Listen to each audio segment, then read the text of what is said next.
నమస్తే. నేను మీ కుప్ప పద్మిని. ఇన్నాళ్ళు మీ సపోర్ట్‌ని నాకందిస్తూ, మీ ప్రేమని నాకందిస్తున్న ప్రతి ఒక్కరికి కృతజ్ఞతలు. ఇప్పుడు చూడబోతున్న ఈ వీడియో కూడా ఖచ్చితంగా మీకు ఉపయోగపడుతుంది. లైక్, షేర్ అండ్ సబ్స్క్రైబ్ చేసి మీ ఇష్టాన్ని అలాగే మీ సపోర్ట్‌ని నాకందించండి. అలాగే ఈ వీడియో పట్ల మీ అభిప్రాయాన్ని కామెంట్ సెక్షన్‌లో కామెంట్ చేసి నాకు తెలియజేయండి. నమస్తే. నమస్తే. Welcome to our channel. నేను పద్మిని. ప్రస్తుతం మనతో పాటు ప్రముఖ ఆధ్యాత్మికవేత్త, వాస్తు జ్యోతిష పండితులు, లలిత ఉపాసకులు, వాస్తు జ్యోతిష శిక్షణ నిపుణులు బ్రహ్మశ్రీ నానాజీ పట్నాయక్ గారు మనతో పాటు ఉన్నారు. మాట్లాడదాం. నమస్కారం సార్. శ్రీమాత్రే నమః. Sir, election season, election fever already start అయిపోయి ఉంది. కొన్ని నెలలుగా జరుగుతూనే ఉంది. Yeah. ఈ ఎలక్షన్ సీజన్ అలాగే ఐపీఎల్ సీజన్ కూడా ఉన్నప్పుడు దీనికి అనుసంధానంగా ఇంకొక సీజన్ కూడా నడుస్తూ ఉంటుంది. అదే బెట్టింగ్ సీజన్. బెట్టింగ్ అనేది కోటాను కోట్ల రూపాయల వ్యవహారం ఖచ్చితంగా. అసలు అలా అంతంత కూడా బెట్టింగ్ పెడతారా అని అంటే నిజంగా ఆశ్చర్యం అనిపిస్తుంది. End of the day Lakshmi, డబ్బులు అంటే లక్ష్మీదేవి కింద పడితేనే అద్దుకుంటాము. అలాంటి లక్ష్మిని బెట్టింగ్ లో పెడతారా? వచ్చిన డబ్బులు నిలుస్తాయా? అసలు అలా పోగొట్టుకుంటే ఎంత అవమానించటం నిజంగా అమ్మవారిని ఎలాగా బెట్టింగ్ లో పెడితే. పాండవులకి ఏమయ్యింది? మొత్తం ఐశ్వర్యం అంతా పోయి 14 ఏళ్ళు అడవుల్లో గడపాల్సినటువంటి పరిస్థితి వచ్చింది. పురాణాలు అందుకే కదా చదువుకోమంటారు. సరే, ఎనీవేస్ ఇది కలియుగం. డెఫినెట్ గా మనం అన్ని చెప్తే డెఫినెట్ గా వాళ్ళకి బేలం అంటుంది. ఇప్పుడు నేను ఒకవేళ తమ్నైల్ గనక ఇలా మీరు డబ్బులు పెట్టండి బెట్టింగ్ లో, మీరు కోటీశ్వర్లు అవుతారని పెట్టనియండి. బాబోయ్, నో ఎక్స్‌ప్లాయిటేషన్. అంటే మన ఛానల్ ఎప్పుడు కూడా ఎవరిని పాడు చేసే చెప్పదు. డెఫినెట్లీ. ఎందుకంటే ఒక మంచి సంకల్పంతో స్టార్ట్ అయిన ఛానల్ ఇది. ఖచ్చితంగా. అయితే ఇప్పుడు నేను అడిగే ప్రశ్న, ఇప్పుడు ఎలాగో బెట్టింగ్ పెట్టేవాడు మన ఛానల్ చూడడు. ఆబ్వియస్ గా వాడు పెట్టేవాడు రూట్ లో వాడే ఉంటాడు. వాళ్ళ ఇంటి సభ్యులు, భార్యలు ఒకవేళ మేము వద్దన్నా పెడుతున్నాడండి, వినట్లేదు, మాట వినకం డెఫినెట్ గా ఉంటుంది. అదే పరిస్థితి ఉంటుంది కదా. అలా వాళ్ళు పోగొట్టుకోకూడదు తమ భర్తలు. లేకపోతే ఒకవేళ వస్తే దాన్ని ఎట్లా వినియోగించాలి అనేది కూడా ఉంటుంది. ఒకటికి వస్తే ఒకటికి పోతుంది కదా డెఫినెట్ గా. ఇట్లా రకరకాల క్వశ్చన్స్ ఉన్నాయి సార్ ఈ బెట్టింగ్ కి సంబంధించి. ఒకసారి దీని గురించి చెప్పండి.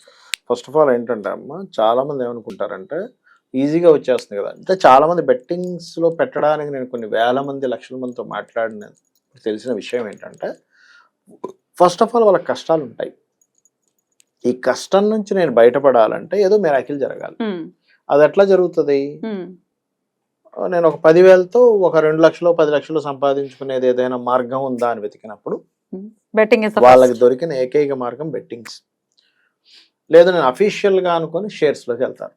ఈ రెండు కూడా ఏంటంటే, ఒకటి గుర్తుపెట్టుకుని, షేర్స్ అనేది లీగల్, బెట్టింగ్స్ అనేది complete illegal. But end of the day రెండు కూడా డేంజరస్. చాలా డేంజర్. రెండు కూడా చాలా డేంజర్. అందులో బెట్టింగ్స్ ఇంకా డేంజర్.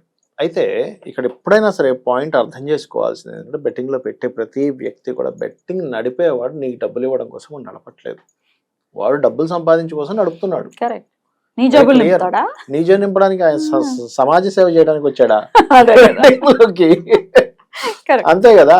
నీ జేబు నింపడానికి ఎందుకు వస్తాడు అంటే, సంథింగ్ అక్కడ బిహైండ్ గా ఒక లాజిక్ నడుస్తూ ఉంటుంది. అది మనం అర్థం చేసుకోవాలి. ఒకటి, బెట్టింగ్ అనేది ఎవడైనా ఒకటే గుర్తుపెట్టుకోవాలి, బెట్టింగ్ ద్వారా ఎంతమంది జనం బాగుపడి గృహాలు, స్థలాలు లేదా కార్లు కొనుక్కున్నారన్న లాజిక్ ఆలోచించాలి. ఒకవేళ కొనుక్కున్నా సంతోషంగా ఉన్నారా ఆ డబ్బులతో? సరే, నేను అనేది ఏంటంటే, నేను చూసినంత మటుకు నా లైఫ్ లో బెట్టింగ్స్ లో కానీ, షేర్ మార్కెట్ లో కానీ ఈజీ మనీ వచ్చేది కేవలం కోటిలో ఒకరికి వస్తుంది. కోటిలో ఒకరికి అంటే chances is very very very very less. అది ఎందుకు వస్తుంది అని వాళ్ళ జాతకాలు తీసుకుని పరిశీలన కూడా చేశాను నేను. ఏది షేర్ మార్కెట్లో డబ్బులు వస్తుందన్న, బెట్టింగ్లో డబ్బులు వస్తుందన్న. కొంతమంది చూసా, వాళ్ళు ఏ పని చేసినా కలిసి రాలేదమ్మా. వాళ్ళకి ప్యాక్ ఆడుకుంటే డబ్బులు వస్తాయి. ఇంకో వ్యక్తి ఉన్నాడు, అతనికి క్యాజినో ఆడుకుంటే డబ్బులు వస్తున్నాయి, ఇంకే బిజినెస్ చేసినా డబ్బులు రావట్లేదు. ఎందుకంటే 2587 కాంబినేషన్ ఉంది, అది పాజిటివ్గా ఉంది, అందుకని ఆయనకు అట్లాగే వస్తున్నాయి. ఆయన పాపం వేరే బిజినెస్ చేద్దామని డబ్బులు పెట్టినా లాస్ అవుతుంది, గోవాకు పోయి క్యాజినో ఆడుకుని డబ్బులు వస్తాయి. కానీ వాళ్ళ ఫ్రెండ్ సర్కిల్లో ఈయనను చూసి డబ్బులు వస్తున్నాయని వీళ్ళ ఫ్రెండ్స్, వీళ్ళ ఫ్యామిలీ, ఎక్కడెక్కడో వాళ్ళందరూ ఈయనతో పాటు వెళ్ళిపోతే వాళ్ళందరూ పోతే ఈయన ఒక్కడికి మాత్రం వస్తాయి. అదేదో జాతకం అంతే. ఇంకా అదొక విచిత్రమైన జాతకం. నేను చూసా నిజంగా అట్లాగే డబ్బులు వస్తున్నాయి. అంటే ఏమిటి, అసలు ఎవరికి వస్తాయి ఇట్లా డబ్బులు? ఈజీగా బోల్డ్ అని డబ్బులు ఎవరికి వస్తాయి అంటే, పూర్వజన్మల్లో దీనికి కూడా శాస్త్రంలో పుణ్యం అనే చెప్తుంది. ఎట్లా అంటే, ఒక ఊరంతా ఉదాహరణకి అలమటిస్తుంది, ఆస్తిని మొత్తం తీసేసి ఫస్ట్ ఆకలి తీర్చండి అని చెప్పి ఇచ్చేసాడు. అంటే ఏమిటి, సడన్ గా ఈయన సంపద పోతే పోని వాళ్ళందరూ కడుపు నిండుతుంది కదా అని ఇచ్చేసే ఉదార స్వభావంతో ఉన్నాడు పాస్ట్ లైఫ్ లో, వాడు ఈ జన్మలో ఎత్తాడు, వాడికి ఆకస్మికంగా వస్తాయి. అంటే నీకు ఈ రోజు బెట్టింగ్ లో డబ్బులు రావాలని, నాట్ ఓన్లీ బెట్టింగ్, ఇదేనే ఎంకరేజ్ చేయట్లేదు, అసలు చేయట్లేదు. ఇలా ఉంటుంది. అంటే నువ్వు పూర్వజన్మల్లో అంత పుణ్యం చేసి ఉండాలి. అంత పుణ్యం చేసి ఉంటే ఊరు బాగుపడుతుందనో లేకపోతే ఒక జీవితం బాగుపడుతుందనో నువ్వు సాక్రిఫై చేయగలిగితే ధర్మబద్ధంగా, దెన్ ఆ పుణ్యం ఈ జన్మలో నీకు కూర్చున్న దగ్గర ఫ్రీగా వస్తాయి డబ్బులు. దాన్నే నీచభంగ రాజయోగం, విపరీత రాజయోగం అంటారు. నీచభంగ విపరీత రాజయోగాలు ఉన్నప్పుడు ఏమవుతుందంటే వీళ్ళు పెద్దగా ఏమి ఇదవరు, ఒక మంచి ఇంట్లో పడతాడు, వాళ్ళకి ఆల్రెడీ 10 బిల్డింగ్లు ఉంటాయి, రెంట్లు వస్తుంటాయి, అలాంటివి అవుతాయి. లేదా తండ్రి ఆల్రెడీ పెద్ద ఇంట్లో ఉంటాడు, వీళ్ళు అనుభవిస్తుంటాడు, వీళ్ళు అక్కడ కష్టపడకుండా. లేదా ఇప్పుడు మనం మాట్లాడుకున్నటువంటి షేర్ మార్కెట్ అని అదని ఇదని విపరీతంగా వస్తుంటాయి. అంత పుణ్యం చేస్తే వస్తాయి, అదేదో నీకు పుణ్యానికి ఏం రావాలా, లక్ష్మీదేవి అలా అనుగ్రహించదు. నువ్వు పాస్ట్ లైఫ్ లో అలా చేసావు కాబట్టి ఇలా ఇస్తుంది.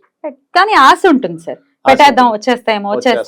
అంటే ఒకటే లాజిక్ ఆలోచించాలి. సింపుల్ లాజిక్ ఏంటంటే, సరే ఎంతమందికి వస్తుంది, నా చుట్టుపక్కల వాళ్ళందరూ పాడైపోయారుగా, నేను ఎందుకు బాగుపడతాను. అందుకని ఒక విషయం ఏంటంటే, నేను ఈ షేర్ మార్కెట్ లో కానీ ఈ బెట్టింగ్స్ లో కానీ వాళ్ళ మైండ్ సెట్ నేను చూస్తే ఎలా ఉంటుందంటే, మిగతా వాళ్ళందరికీ తెలివితేటలు లేవు, నాకే ఉంది ఆ తెలివితేటలు, నేను మాత్రం నేను రాబట్టుకోగలను అనుకుంటాడు. ప్రతి ఒక్కరు అలాగే అనుకుంటారు. సీరియస్ గా నేను చూస్తుంటాను కదా సార్, మిగతా వాళ్ళ సంగతి నాకు తెలియదు సార్, నా స్ట్రాటజీ వేరే అంటాడు.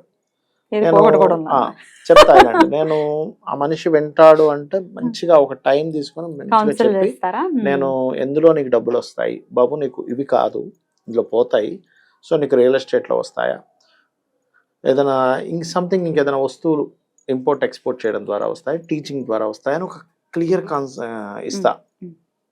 కొంతమంది నేను కౌన్సిలింగ్ ఇద్దామంటే, సార్ వేరే వాళ్ళ విషయం వేరే సార్, నా నాలెడ్జ్ వేరు, నాది పీక్ లెవెల్లో ఉంది, సో నేను దయచేసి మీరు నన్ను ఆ విషయంలో మీరు నన్ను ఏమనకండి అంటారు.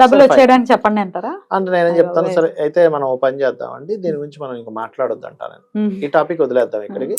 మీరు నిజంగా మీకు అంత కాన్ఫిడెంట్ ఉంది కాబట్టి 1 సంవత్సరం తర్వాత 6 నెలల తర్వాత మీరు చక్కగా అందులో సంపాదించుకొని అందరికీ పంచిపెట్టి నాకు ఫోన్ చేయండి అంట. తీరా చూస్తే 6 months 1 year తర్వాత చూస్తే మొత్తం పోగొట్టుకున్నాను ఫోన్ చేస్తాడు మళ్ళీ. అంటే ఇంక మనం అట్లాంటి వాళ్ళకి మనం చెప్పినా అనవసరం, అక్కడ ఇంక నేను చెప్పను ఇంకా అలాంటప్పుడు. చెప్తే వింటారు, ఏమంటే నాకు మరి ఇందులో ఆశ ఉంది, నా జాతకంలో ఉందా అని అడుగుతారు కొంతమంది. ఇప్పుడు చార్ట్ చూసి 2, 5, 8, 11 పాజిటివ్గా ఉన్నాయి, ఆ దశలు నడుస్తున్నాయి, ఒక నీచభంగ రాజయోగం విపరీత రాజయోగం ఉన్నప్పుడు చెప్తాను ఎస్ బాబు అంటే. బెట్టింగ్స్లోకి వెళ్ళమని చెప్పనండి, షేర్ మార్కెట్లో మీకు ఏదైనా ఆలోచనలు బాగా ఎక్స్పీరియన్స్డ్ అయితే వెళ్ళండి అని చెప్తాను. నాలెడ్జ్ తెచ్చుకొని వెళ్ళొచ్చు. మంచి పాయింట్ చెప్పారు, నాలెడ్జ్ తెచ్చుకొనే వెళ్ళాలి కూడా. అప్పుడు బాగుంటుంది. నాలెడ్జ్ తెచ్చుకున్నా కూడా ఒక 2-3 సంవత్సరాలు చాలా తక్కువ మనీతో వాళ్ళు ప్రాక్టీస్ చేయాలి. నాలెడ్జ్ తెచ్చుకొని వెంటనే చేసే మిస్టేక్ ఏంటంటే, వీళ్ళందరూ కూడా ఒకటేసారి 1 లక్షలు పెట్టేస్తారు, పోగొట్టుకుని నాకు ఇప్పుడు నాలెడ్జ్ వచ్చింది కానీ డబ్బులు లేవంటారు. ప్రతిసారి కూడా ఈ షేర్ మార్కెట్ లో కూడా జరుగుతుంది ఏంటంటే, ఇవాళ నుంచి నా దగ్గర డబ్బులు ఉంటే కోట్లు సంపాదిస్తా అంటాడు, రేపు పోగొట్టుకుంటాడు. అక్కడ ఈ ఒక్క పాయింట్ నేను నేర్చుకోలేదు, ఇది ఒక్కటి వచ్చేసింది ఇంకా నాకు రేపు మళ్ళీ అంటాడు. అది ఏ రోజుకి ఆ రోజు రేపుగానే ఉంటుంది. అసాజీవి కదా మనిషి. సరే ఇప్పుడు మరి హస్బెండ్స్ పెట్టేసే పరిస్థితిలో ఉన్నారండి, మా లక్ష్మి మరి వెళ్ళకూడదు అలాగా, లేకపోతే పోగొట్టుకోకూడదు మా భర్తలు అనుకుంటే గనక ఏం చెప్తారు సార్? ఒకటమ్మా, అసలు ఇది ఎందుకు జరుగుతుంది, బికాస్ ఆఫ్ వాళ్ళ ఆలోచన ప్యాటర్న్ ఏదైతుందో అక్కడ ఆశా సంబంధమైన దాంతో వెళ్ళిపోయింది. అంటే కొంతమందికి ఎట్లా ఉంటుంది అంటే, 8th Lord and 2nd Lord పాడయి రాహు సంబంధాలు కలిగినప్పుడు ఏమవుతుందంటే, చిచి చిన్న చిన్న శాలరీస్ 50,000, 40,000, 60,000 చాలా చిన్నగా అనిపిస్తాయి. ఇంకా మీరు బెట్టింగ్ సంగతి అంటున్నారు, షేర్ మార్కెట్ అంటున్నారు, ఇంకో కోణం ఉంది ఇందులో. అదేమిటంటే అక్కడెక్కడో నిధి ఉంది, టీం అంతా తిరుగుతుంటారు. నిజం, ఒక టీం ఒక 10-20 మంది కలిసి తిరుగుతూ, రేపు అది తీస్తున్నాము, రేపు సాయంత్రం కల్లా మనకు 10 హెలికాప్టర్ల డబ్బులు, 10 స్టీమర్ల డబ్బులు వస్తున్నాయి అని తిరుగుతుంటారు. అయ్యో నాకు బోల్డ్ మంది అట్లాగా చెప్తుంటే, నాయన అలాంటివి ఏమీ రావు, మీరు 10 ఏళ్ళ నుంచి తిరుగుతున్నారంటే, అవునండి 10 ఏళ్ళ నుంచి తిరుగుతున్నా అంటాడు. మరి ఏమైందంటే, లేదు సార్ అది ప్రాసెస్ ఉంటుంది కదండి, రేపు సాయంత్రం డబ్బులు వస్తాయంటాడు. ఈ రేపు సాయంత్రం అన్నది ఓ స్త్రీ రేపు రానే రేపు లాగే ఉంటుంది. 10 సంవత్సరాలైనా రేపు సాయంత్రం డబ్బులు వచ్చేస్తాయంటాడు. ఎంత బలంగా నమ్ముతారంటానండి, నేను ఆశ్చర్యపోతా వాళ్ళని చూసి. సార్ యాక్చువల్గా మనకి రేపు మోస్ట్లీ రేపు వచ్చేస్తాయండి, పొద్దున ఫోన్ వచ్చింది అంటాడు. ఇది వస్తాయేమో అనే బిలీవ్తోని, అంటే నేను నమ్మకం పెట్టుకోవడం తప్పనట్లయినా ఇలాంటి వాటిలో నమ్మకం పెట్టుకోవడం, ఇది వస్తాయేమో అని ఏ పని చేయరండి వాళ్ళు. జాబ్కి వెళ్ళరు, బిజినెస్ చేయరు, ఏమీ చేయరు. పాపం వాళ్ళ ఇంట్లో వాళ్ళు వరి అమ్మ వీడేం పని చేయట్లేదు ఏంట్రా, నా శ్రీమూర్తి పోయి ఏదో జాబ్ చేసుకుంటూ ఇల్లు నడపడానికి, లేదా వాళ్ళ పిల్లలు కొంచెం ఎదిగేసరికి వాళ్ళు పోయి ఎక్కడో పనులు చేసుకొని ఈయన మాత్రం తిరుగుతూ ఉంటాడు. Very sad. ఎట్లా సార్ ఇట్లాంటి పరిస్థితుల్ని మనం అదేమవుతుందంటానండి, అది జన్మజాతకంలో ఒక్కొక్కసారి ధనహీన యోగాలు పడతాయి, ఖాళీగా తిరిగే యోగాలు పడతాయి. అలాంటప్పుడు ఇలాంటివి జరగడం నేను చూశాను. అలాంటప్పుడు ఇంట్లో ఏం చేయాలో చెప్పడానికి నేను పర్టికులర్గా ఎప్పుడు కూడా విష్ణువు యొక్క అనుగ్రహం ఉంటే, స్థితికారకుడు యొక్క అనుగ్రహం ఉంటే బుద్ధి అటువైపు వెళ్లకుండా లాజిక్ చాలా ఆలోచిస్తుంది. అరే వీళ్ళందరూ పనికిమాలందరూ ఇన్ని సంవత్సరాలు తిరుగుతున్నారు, రాలేదు, నేను ఇప్పుడు కొత్తగా ఎంటర్ అయితే ఎందుకు వస్తుందని ఆలోచించాలి. పాజిటివ్ దానికోసం నువ్వు తిరగడం, దట్ ఈస్ డిఫరెంట్ థింగ్. ఇప్పుడు ఎవరో ప్రయోగం చేస్తున్నారు సంథింగ్, ఇది మన సైంటిఫిక్ గా వీళ్ళందరూ చేశారు నాకు మాత్రం వస్తుంది అనుకోవడానికి లేదు. నువ్వు కూడా కష్టపడితే సైంటిఫిక్ గా నువ్వు ఏదైనా ప్రూవ్ చేయగలుగుతావు, దట్ ఈస్ డిఫరెంట్ థింగ్. లేకపోతే ఐఏఎస్ ఐపీఎస్ ఉన్నాయి, ఇంతమంది చేసినా రావట్లేదు అనుకుంటే నువ్వు కష్టపడితే నువ్వు రావచ్చు. నువ్వు బెట్టింగ్ కి దానికి లింక్ పెట్టలేవు, పెట్టకూడదు. అట్లా ఫస్ట్ ఈ విష్ణు సహస్రనామాలు ఎవరైతే రెగ్యులర్ గా వింటారో, విష్ణు ఏంటంటే బుద్ధికి కారకుడు. ఆ బుద్ధిని ప్రచోదితం చేస్తాడు. నాన్న నువ్వు రాంగ్ రూట్ లో వెళ్తున్నావు, ఎక్కడో ఒక లాజిక్ కనెక్ట్ అవుతుంది. అరే వీడేమిటి, నిజమే కదా, నా లైఫ్ మొత్తం పోతున్నాయి కదా వీళ్ళవి, నేను పోయి సర్కిల్లో పోయి ఎంటర్ అవుతున్నానా, వీళ్ళు భలే సర్కిల్ ఏర్పరచుకుంటారండి. వీళ్ళకి ఏమో తెలుసా అండి, 10 మంది తిరుగుతుంటారు, నేను చాలా మందిని చూశాను. ఈ 10 మందికి తిరగడానికి డబ్బులు కావాలి, కొత్త వ్యక్తిని ఎంటర్ చేస్తారు, వాడితో ఖర్చు పెట్టిస్తారు మొత్తం. ఏది పెట్రోల్స్ కానీ, లేకపోతే ఈ ఫుడ్ హోటల్కి వెళ్ళి ఫుడ్లు తినడం, ఏదో రూములు తీసుకొని కూర్చోవడం అక్కడ. ఇది ఇంక ఇవాళ వస్తుంది, మనం మొత్తం ఈ రూమ్కే ఫస్ట్ డబ్బులు తీసుకురావాలంటారు. నంబరు నేనైతే ఒకసారి వెళ్తే ఒక దగ్గర ఏదో జాతకం అనుకోకుండా ఒక ఫ్రెండ్తో వెళ్ళా, ఆ టీం నాకు అయింది. అంటారు సార్ అది రేపు 10 హెలికాప్టర్లో దిగుతుందండి అన్నాడు. ఏమిటి దిగేది అన్న అంటే దరిద్రం ఏంటి దిగుతుంది అన్న అంటే 10 హెలికాప్టర్లో డబ్బులు అండి వస్తాయి. ఇంకా విచిత్రమైన విషయం చెప్తాను చూడండి. ఇప్పుడు మీకు జగన్ గారు ఉన్నారు చూసారు, ఆయనకంటే డబ్బులు ఎక్కడి నుంచి వస్తున్నాయి, అక్కడి నుంచి తీస్తున్నాడు అన్నాడు ఒక అతను. దండవరావు ఏంటి వీళ్ళు పెద్ద వాళ్ళ పేర్లు చెప్తారు. అట్లాగా జగన్ గారు, లేకపోతే అంతకుముందు చంద్రబాబు నాయుడు గారు ఎలా తీశారనుకుంటున్నారు, అక్కడి నుంచి డబ్బులు వచ్చాయి. లేకపోతే ఇంకొక లీడర్, లేకపోతే ఇంకో పెద్ద ఇండస్ట్రియలిస్టులు ఉంటారు, వాళ్ళ పేర్లు చెప్పేసి వాళ్ళు అక్కడి నుంచే డబ్బులు తీస్తున్నారు. వాళ్ళకి ఆ టెక్నిక్ తెలుసు, ఆ టెక్నిక్ ద్వారా వాళ్ళు తీస్తున్నారు. అది మనకి ఇప్పుడు ఆ ఫార్ములా తెలిసిపోయింది. అదేదో బ్లఫ్ మాస్టర్ మూవీ ఉంటది, అందులో వాళ్ళందరినీ బ్లఫ్ చేస్తున్నారు, వీళ్ళే బ్లఫ్ చేసుకుంటారు, ఇంకెవడో బ్లఫ్ చేయక్కర్లే. Very sad. అయితే విష్ణువే విష్ణు లలిత ఈ రెండు చేసుకుంటుంటే దాని వీళ్ళకి ఒక రోజులో మార్పు రాదు.